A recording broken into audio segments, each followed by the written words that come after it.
What's up, my friend? Jonathan registered here. 105% increase in leads. That is what I'm going to talk about today. I'm going to share with you sort of a breakthrough. Kind of not really maybe a breakthrough, but something I knew but I went against.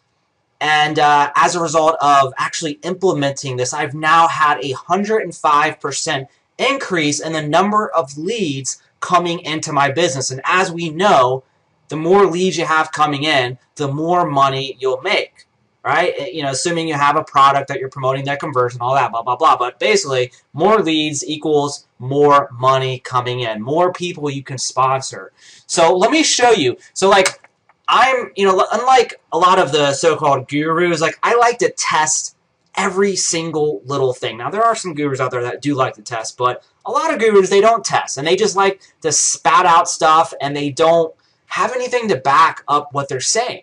And so I like to actually scientifically test what I'm doing so I know what works, what doesn't. So I'm not just, talking theory and bullcrap, and just talking a bunch of fluff. So here's the stats.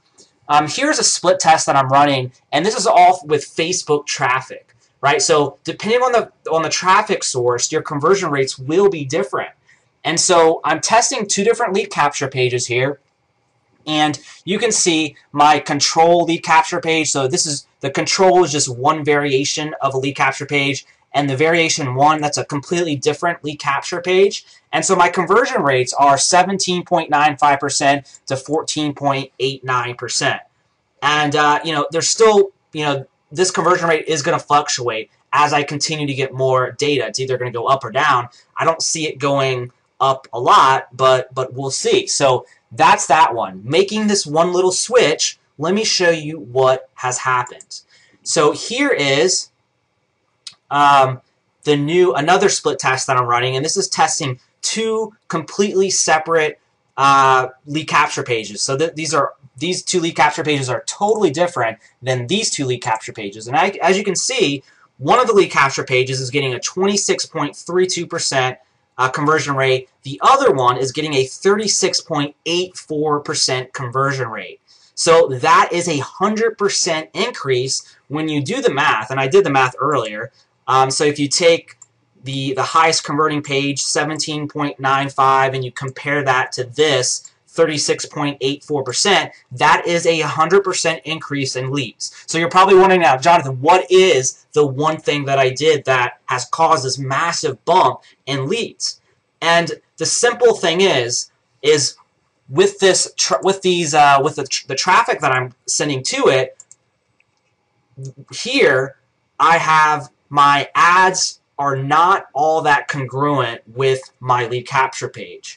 With this test and these lead capture pages, the ads that are sending traffic to these lead capture pages, they are congruent. They're like a lot more congruent. See, and I've heard that over and over and over again. Like when you create a lead capture page, you create an ad, you create a lead capture page, everything needs to be congruent. Meaning, if you have an ad that says one thing, how to generate 100 leads in 10 days, ideally, you want your lead capture page to say something similar, how to generate 100 leads in 10 days, or something very, very similar, so it's all congruent. So when they click your ad, they go to your lead capture page, they're not totally shocked at, oh, what the heck is this? This is not what I clicked on, and that's going to bump down your conversion rates. Less people are going to enter their information, and less leads you're going to get. So I knew that. But basically what I did, I was kind of in a rush with this. I was in a rush wanted to get some ads rolling. And so the big mistake that I made was I created my ads before I created my lead capture page. I sat down, opened a blank Word document, and I started typing out some ads that I could test, the copy for the ads, of what I could put in the actual ads. And then I saved that, and then I created my lead capture page. And so they weren't congruent. They were two separate things, and it just wasn't working. So, and with this, what I did, the big difference with these lead capture pages and the ads that are sending traffic to them, what I did was I created my lead capture page first, and then I sat at my computer, opened a Word document, and I stared at the lead capture page, and I started typing up ads based on the lead capture page. And so that's a big difference. And so if you kind of do things in that order, create your lead capture page first, then create your ads, and make sure they tie together with your lead capture page and they're congruent, then you'll have so much more success. So what I want to do now is I'm going to actually take this a step further and show you the actual lead capture pages, and I'll show you the actual Facebook ads. And this is like no one does this. Like, who opens up their business and shows us stuff like this for you? So let me pull up my Facebook account. So give me a second,